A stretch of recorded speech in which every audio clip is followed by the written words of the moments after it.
magandang araw sa inyong lahat. Ako po yung magpapakilala para ako yung makilala. Ako nga pala, si Romel Hanoras Greenpula. Nono na lang for short. Ako po ay 21 years old na. Pinanganak noong September 2, 2003. Naninirahan sa Birilan, Huban, Sorsogon. Ako ay nag-aaral sa Sorsogon State University. Ako ay third year college na may kursong BET Electrical. At ang hobby ko po ay matulog, manood ng anime, maglaro ng online games, at saka mag-basketball. Kung hindi niyo po natatanong,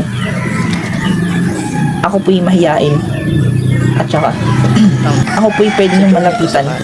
Enjoy naman, and then parang nagkaroon ako ng mga bagong kaibigan, kaklase, buong taon or isang semester.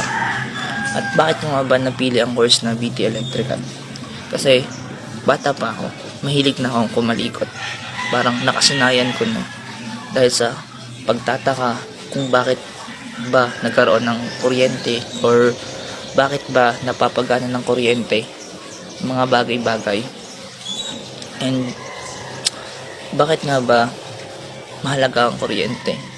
Tapos bakit naging paborito ko ng electrical? Kasi maraming tanong sa isipan ko kung papaano ba napapagana ng kuryente ang mga bagay tulad na lang kung sa bagay ng ilaw, paano ba yung napapagana, or sa pagtataka na lang.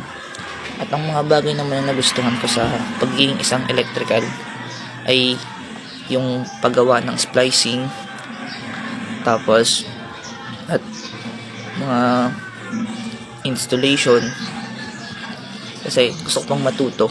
By the way, ako nga pala si Romel Greenpula. You can call me Nono. Yun lamang po. Salamat.